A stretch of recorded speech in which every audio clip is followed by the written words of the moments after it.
शुक्रिया आपका। झाड़ू के बारे में 150 नहीं है, लेकिन मुझे बोलना पड़ रहा है मजबूरी में। दुनिया बहुत ताने दे रही है, चलाएंगे चक्की उड़ाएंगे होश, चलाएंगे चक्की उड़ाएंगे होश, और संजय भैया के झाड़ू को पहुंचाइए कई कई कोस। बहुत शुक्रिया, बहुत शुक्रिया। मंच पे आसीन हमारे दिल्ली के माननीय विधायकगण,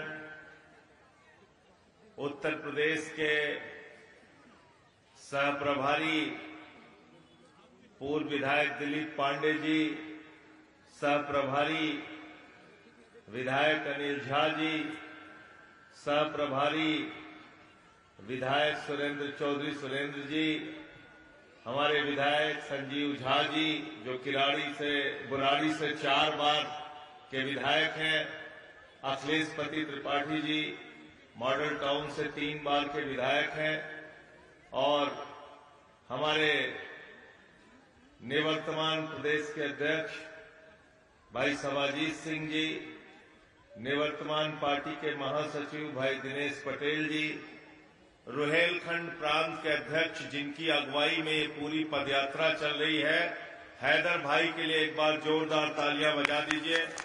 और आज मेरा दिल बहुत गदगद है खुशी के मारे कि हमारे मुरादाबाद के जिला अध्यक्ष और पागबाड़ा के चेयरमैन याकूब भाई ने आज पूरे प्रदेश में संदेश दिया है कि आम आदमी पार्टी लगातार मजबूत हो रही है और इस पूरे इलाके में मजबूत हो रही है। हमारे बीच में महासचिव हमारे राशिद भाई, रामपुर के हमारे जिला अध्यक्ष और केवरी के चेयरमैन अंसार भाई, हमारे साथी प्रीतपाल जी जो ऑटो विंग के अध्यक्ष हैं, निर्मल मिश्रा जी इसी प्रांत के पहले अध्यक्ष रहे हैं, जावेद भाई हमारे पार्षद, और राम नरेश गुप्ता जी, विनय पटेल जी अयोध्या प्रांत के अध्यक्ष, अंजलि मिश्रा जी हमारे सम प्रकोष्ठ के अध्यक्ष, हमारी ओबीसी प्रकोष्ठ के अध्यक्ष डॉक्टर छवि यादव जी, हमारे मुख्य प्रवक्ता बंसराज दुबे जी, हमारे प्रवक्ता संजीव निगम जी, प्रवक्ता हमारे प्रशांत यादव जी, आतिर हुसैन साहब हमारे प्रवक्ता, जनक प्रसाद जी हमारे तिरंगा शाखा के प्रदेश के अध्यक्ष, बदायूं के हमारे जिला अध्यक्ष, और हमारे तमाम साथी इकराम भाई, दानिश भाई हमारे प्रवक्ता, मैं जिनका नाम नहीं ले पा रहा हूं उनसे माफी चाहता हूं। इरम हमारी जो जिला अध्यक्ष है लखनऊ की, अनिल कोरी जी, एएसएपी के हमारे अरुण वर्मा जी जिला अध्यक्ष, भाई मनोज जी, हमारे मनोज मिश्रा जी उत्तर प्रदेश के प्रवक्ता, मैं सबका, काशी प्रांत के हमारे जो अध्यक्ष हैं पवन तिवारी जी, हमारे पश्चिम प्रांत के अध्यक्ष सोमेन ढाका जी, हमारे पंजाब से आए हुए साथी करणवीर तिवाना जी, हमारे साथी अजय शर्मा जी, इन सब के लिए हमारे किसान प्रकोष्ठ के प्रदेश के अध्यक्ष कमांडो अशोक जी, हमारे यूथ विंग के प्रदेश के अध्यक्ष पंकज अवाना जी, और लगातार इस पदयात्रा में जो हमारे साथी चल रहे हैं, हमारी बहनें, माताएं, हमारे नौजवान, हमारे बुजुर्ग, उन सब के लिए एक बार जोरदार तालियां बजा दीजिए, उनका जोरदार अभिनंदन और स्वागत कीजिए। मुझसे लोग पूछ रहे थे कि ठंडी के इस महीने में 4-5 डिग्री टेम्परेचर हो जाता है रामपुर में, मुरादाबाद में, अमरोहा में, आपको कौन सी ऐसी गरज पड़ गई इस ठंड के महीने में आप निकल पड़े हैं?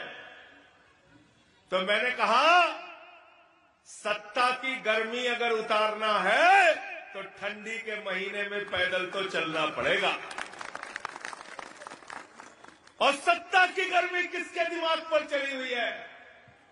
वो सत्ता की गर्मी चढ़ी हुई है नरेंद्र मोदी के दिमाग पे, वो सत्ता की गर्मी चढ़ी हुई है अमित शाह के दिमाग पे, वो सत्ता की गर्मी चढ़ी हुई है उत्तर प्रदेश के मुख्यमंत्री योगी आदित्यनाथ जी के दिमाग पे। साथियों और दोस्तों, 3.5 करोड़ वोट उत्तर प्रदेश में काटा जा रहा है। 25-26 तारीख को लिस्ट सामने आ जाएगी, दूध का दूध, पानी का पानी हो जाएगा। आज उत्तर प्रदेश में 3.5 करोड़ वोट काटने के बाद जरा आप मुझको बताओ क्या चुनाव का कोई मतलब बचेगा क्या? चुनाव का कोई मतलब बचेगा क्या? चुनाव का कोई मतलब बचेगा? कोई मतलब नहीं बचेगा। मैं चिल्ला रहा था बिहार में, कह रहा था बार बार, एसआईआर हुआ तो बीजेपी और जेडीयू जीतेगी, एसआईआर हुआ तो बीजेपी और जेडीयू जीतेगी, एनडीए जीतेगी। पहले ही ज्ञानेश कुमार ने सर्टिफिकेट मोदी जी के घर पे पहुंचा दिया है। मेरी बात कोई नहीं सुन रहा था। जिस दिन रिजल्ट आया, सारे टीवी चैनल वाले मेरे पास पहुंच गए। आपने क्यों ये बात कही थी? मैंने कहा मैं जान रहा था फ्रॉड हो रहा है, भ्रष्टाचार हो रहा है। मैंने मीडिया वालों से कहा, मैंने कहा अब तक मैंने सुना था साइकिल चोर होते हैं, घड़ी चोर होते हैं, कार चोर होते हैं, बाइक चोर होते हैं, पर्स के चोर भी मैंने सुना था। लेकिन हिंदुस्तान में एक पार्टी ऐसी आ गई, भारतीय जनता पार्टी, जो वोट चोर पार्टी है, वोट चोर पार्टी। तो इससे हमें अपना वोट बचाना है। इसलिए इस ठंड के महीने में हम लोग निकले हैं, क्योंकि ये वोट की ताकत जो आपको मिली, ये किसी भारतीय जनता पार्टी के बलिदान से नहीं मिली, याद रखना। ये वोट की ताकत जो आपको मिली, ये किसी बीजेपी वाले के पुरखे के बलिदान से नहीं मिली। ये वोट की ताकत जो आपको मिली, ये वोट की ताकत मिली बाबा साहब डॉक्टर भीमराव अंबेडकर जी ने। देश के लिए जो संविधान लिखा, उसमें लिखा हिंदू का भी वोट एक होगा, मुसलमान का भी वोट एक होगा, सिख का भी वोट एक होगा, ईसाई का भी एक वोट होगा, दलित का भी एक वोट होगा, पिछड़े का भी एक वोट होगा, आदिवासी का भी एक वोट होगा, मजदूर का भी एक वोट होगा, किसान का भी एक वोट होगा, राष्ट्रपति का भी वोट एक होगा, और चपरासी का भी वोट एक होगा, दो वोट नहीं होगा। संजय भैया जिंदाबाद, संजय भैया जिंदाबाद। है कि नहीं है बताओ?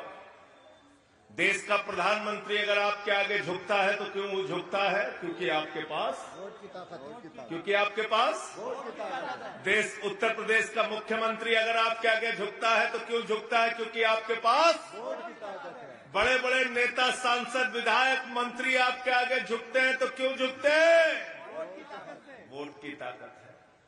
जिस दिन वोट की ताकत छीन लिया, किसी को भी किसी चौराहे पे खड़े होकर पीटो, किसी को भी जेल में कॉलर पकड़ के बंद कर दो, किसी को भी कोई अत्याचार और अन्याय करो, कोई आपको पूछने वाला नहीं है, क्योंकि आपके पास वोट की ताकत नहीं है।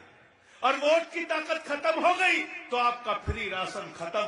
अगर वोट की ताकत खत्म हो गई तो आपका आयुष्मान कार्ड खत्म। अरे वोट ही नहीं तो किस बात का आयुष्मान, किस बात का राशन, किस बात का ईडब्ल्यूएस का सर्टिफिकेट, किस बात का निवास प्रमाण पत्र, किस बात का पीएम आवास योजना का लाभ? अरे वोट काटेंगे तो सब कुछ आपका कट जाएगा। और मुख्यमंत्री योगी आदित्यनाथ ने तो एक हाथ और आगे बढ़कर कह दिया, मोदी जी तो एक हाथ और आगे बढ़कर कह रहे हैं, मोदी जी ने बयान दिया, इस देश में घुसपैठियों का वोट काटा जाएगा। क्या बोला मोदी जी ने? क्या बोला?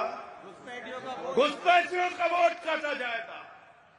अमित शाह बहुत गर्मी में बोला संसद के अंदर, क्या चाहते हो? घुसपैठियों का वोट रहे इस देश में? मैंने पलट के पूछा, 80 लाख वोट तुम लोगों ने काटा बेईमानों बिहार के अंदर, बताओ कितने घुसपैठिए थे? क्या 80 लाख घुसपैठिए बिहार में थे? अगर 80 लाख घुसपैठिए बिहार में थे तो किस बात के तुम गृह मंत्री हो? किस बात के मोदी जी प्रधानमंत्री हैं? पहले अपना इस्तीफा देश के सामने दो, तुमको पद पर रहने का अधिकार नहीं है। कौन हो तुम लोग? बताओ जरा।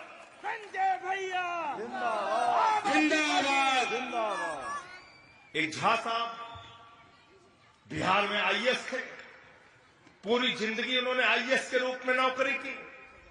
उनकी पत्नी भी अधिकारी थी, दो के दोनों नाम काट दिए। क्या वो घुसपैठिए थे? क्या वो बांग्लादेशी थे?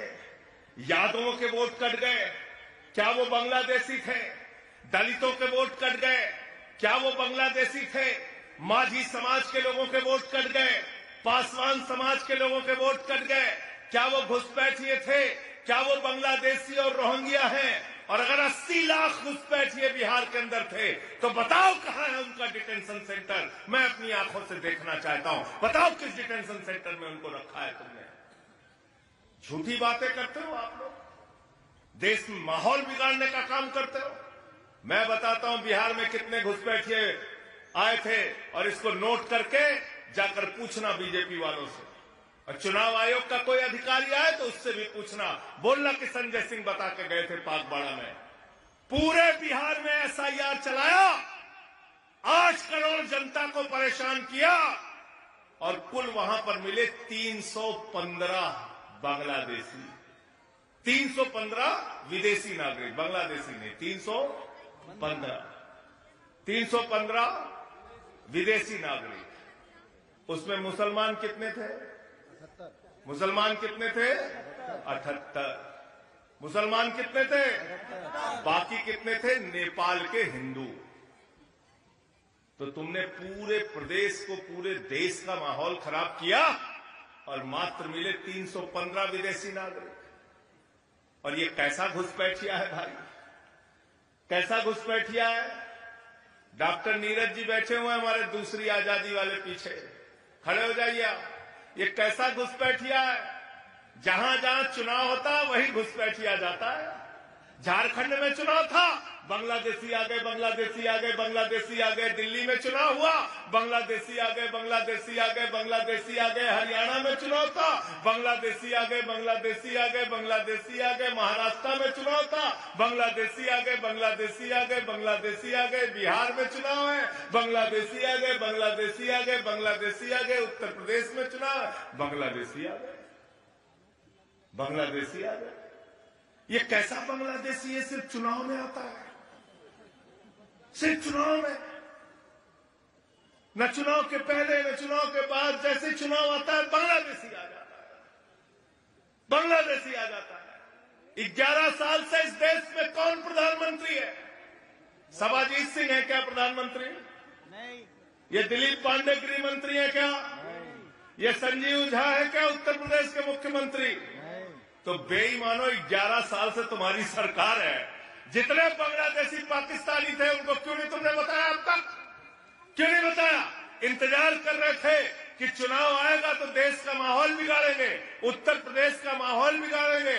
अब कह रहे हो डिटेंशन सेंटर में रखेंगे। तो क्या 3.5 करोड़ लोग उत्तर प्रदेश के जो लोग और वोट काटेंगे उनका, आपके हिसाब से वो घुसपैठिए हैं, तो क्या आप उनको डिटेंशन सेंटर में रखोगे? क्या हमारा दलित डिटेंशन सेंटर में रहेगा? यादव डिटेंशन सेंटर में रहेगा? क्या उत्तर प्रदेश के पासी समाज के लोग डिटेंशन सेंटर में रहेंगे? क्या कुर्मी समाज के लोग डिटेंशन सेंटर में रहेंगे? मैं उत्तर प्रदेश की सरकार को चेतावनी देना चाहता हूं, योगी मोदी की डबल इंजन की सरकार को चेतावनी देना चाहता हूं। इन 3.5 करोड़ लोगों में से किसी भी लोगों को गलत ढंग से अगर डिटेंशन सेंटर में रखने का काम किया तो उसकी ईंट तोड़कर उस डिटेंशन सेंटर को खत्म कर दिया जाएगा। मैं आपसे कहना चाहता हूं। जिंदाबाद संजय भैया जिंदाबाद, आम आदमी पार्टी जिंदाबाद। अजब सनक सवार है तुम्हारे ऊपर, अजब सनक सवार है। हमारे बच्चों के लिए स्कूल मांगते हैं, स्कूल नहीं, मिड डे मील में नमक रोटी खाने को देते हो, अस्पताल में मोमबत्ती में ऑपरेशन होता है। उत्तर प्रदेश के अंदर सड़कों का निर्माण करने के लिए पैसा नहीं। हमारा नौजवान रोजगार मांगता है, उसको लाठियों से पीटा जाता है। इलाहाबाद के अंदर, लखनऊ के अंदर, मेरठ के अंदर, गाजियाबाद के अंदर किसान खाद की बोरी मांगता है तो उसको मौत के घाट उतार दिया जाता है, उसको लाठियों से पीटा जाता है। आज किसान के लिए पैसा नहीं, नौजवान के लिए पैसा नहीं, मजदूर के लिए पैसा नहीं, लेकिन आप डिटेंशन सेंटर अपनी सनक में बनाओगे। मैं कहना चाहता हूं बीजेपी वालों से, जितने बांग्लादेशी और पाकिस्तानी मिले उनको उनके देश वापस भेज देना। याकूब भाई गलत तो नहीं कर रहा? जी जी बिल्कुल सही कहा, फैसल भाई बिल्कुल सही कहा। किसी को रोकोगे तो नहीं ना? भाजपा वाले अपने घर में रख ले। किसी को रोकोगे नहीं ना? जो भी मिले उनको उनके, इस सभा में एक प्रस्ताव में रख रहा हूं, आप लोग हाथ उठा के समर्थन करना। जो भी बांग्लादेशी, पाकिस्तानी, अफगानिस्तानी मिले उनको उनके देश वापस भेज दिया जाए। तैयार हो? तैयार हो सब लोग? तैयार हो ना? और अगर उनको रखना है तो हमारे खर्चे पर मत रखना, भाजपा वाले अपने अपने घर में रखना। गलत तो नहीं कह रहा हूं। हमारे पैसे से हमारे बच्चों के लिए स्कूल बनाओ, हमको रोजगार दो, हमारे लिए फैक्ट्री बनाओ, हमारे लिए नौकरी दो। जो पाकिस्तानी, बांग्लादेशी, अफगानिस्तानी मिले उसको उसके देश वापस भेज दो। गलत तो नहीं कह रहा हूं। समस्या का समाधान हो जाएगा। लेकिन ये झगड़े लड़ाई कराना चाहते हैं, झगड़े लड़ाई करना चाहते हैं। अभी महात्मा गांधी जी का नाम बदल गया। हमसे पत्रकारों ने पूछा क्यों नाम बदल दिया। मैंने कहा गोडसेवादी लोगों को गांधी का नाम पसंद नहीं है, राष्ट्रपिता महात्मा गांधी से डरते हैं। आज वो लोग भी जिन्होंने उनकी हत्या की थी, जिनके पुरखों ने उनकी हत्या की थी। अरे गांधी का अस्तित्व तो तुम खत्म नहीं कर सकते। गांधी की प्रतिमा दुनिया के 80 देशों में लगी हुई है और 20 देशों के प्रतिनिधि हिंदुस्तान में G20 के सम्मेलन में आए थे। भारत के प्रधानमंत्री राजघाट पर लेकर उनको गए। उन तमाम देशों के राष्ट्राध्यक्षों को सर झुकाना पड़ा। कहां? गांधी की प्रतिमा, गांधी की समाधि के आगे। यह है गांधी की ताकत, यह गांधी की ताकत। तो इसलिए मैं आप सबसे कहने के लिए आया हूं, डरने की जरूरत नहीं है, भयभीत होने की जरूरत नहीं है। मैं आपको एक ही चीज का यकीन दिला सकता हूं, पैसा रुपया तो हमारे पास है नहीं, लेकिन एक बात के लिए आपको भरोसा दिला सकता हूं, आपकी लड़ाई में, आपके संघर्ष में आपके साथ कंधे से कंधा मिलाकर, आपके भाई की तरह, आपके बच्चे की तरह, आपके दोस्त की तरह। और ये डराने का काम बंद होना चाहिए। ये दलितों को डराने का काम, ये पिछड़ों को डराने का काम, ये मुसलमानों को डराने का काम मैं मोदी और योगी जी से कहना चाहता हूं, इस तरह से डराने का काम मत करो। मुसलमान अगर डरता है तो सिर्फ अल्लाह से डरता है, ऊपर वाले से डरता है। ये डराने का काम मत करो, डराने का काम मत करो, ये बांटने का काम मत करो। मंदिर, मस्जिद, गुरुद्वारे में बांट दिया भगवान को, धरती बांटी, अंबर बांटा, मत बांटो इंसान को, इंसान को मत बांटो। बहुत अफसोस होता है। कल एक तस्वीर देखी मैंने, एक वीडियो देखा, जबलपुर में भारतीय जनता पार्टी की महिला नेता, एक नेत्रहीन महिला जो क्रिसमस का त्योहार मना रही थी, उसको गालियां दे रही, उसको धक्का दे रही, उसको मार दे रही। कैसा समाज हम बनाना चाहते हैं? कितनी नफरत हमारे दिलों में भरी है। एक तस्वीर देखी, एक फादर है, वो क्रिसमस के त्योहार से पहले कुछ उपदेश दे रहे हैं। वहां पे अपने आप को तथाकथित हिंदुत्ववादी नेता कहने वाला व्यक्ति पहुंचा और प्रभु यीशु के बारे में ऊटपटांग बोल रहा। अब क्या सोचते हो, इन चीजों से भारत की छवि दुनिया में बहुत अच्छी बन जाती है? इन बातों से आपका बड़ा सम्मान दुनिया में बढ़ जाता है। दिल्ली के अंदर मैंने देखा, वहां की एक पार्षद एक अफ्रीकन नागरिक को गालियां देके कुछ ऊटपटांग बोल रही है। सांता क्लॉज को रोक के धक्के दिए जा रहे हैं। ये इतनी नफरत लेकर आप हिंदुस्तान को बनाना चाहते हैं? याद रखना मेरी बात को, पाकबाड़ा के लोगों, नफरत की बुनियाद पे मोहल्ला नहीं बन सकता, घर नहीं बन सकता, गांव नहीं बन सकता। देश और राज्य तो बहुत बड़ी चीज है। हम मोहब्बत की बुनियाद पे हिंदुस्तान को बनाना चाहते हैं। मोहब्बत की बुनियाद पे हम इसको, देश को आगे लेके जाना चाहते हैं। मैं सिर्फ आपसे हाथ जोड़कर एक ही बात कहना चाहता हूं, आप लोग आम आदमी पार्टी के साथ जुड़िए और अपने हक को, वोट के हक को, संविधान के हक को बचाने की इस लड़ाई को हम लोग आगे भी लेके चलेंगे। ये दूसरे चरण की यात्रा 26 तारीख को अमरोहा में खत्म हो रही है। इसके बाद उत्तर प्रदेश में ये यात्राएं 8 चरणों में होंगी। तो आने वाली भी लड़ाई में आपको साथ रहना है। बहुत बहुत शुक्रिया, बहुत बहुत धन्यवाद। इंकलाब, इंकलाब, आम आदमी पार्टी, आम आदमी पार्टी।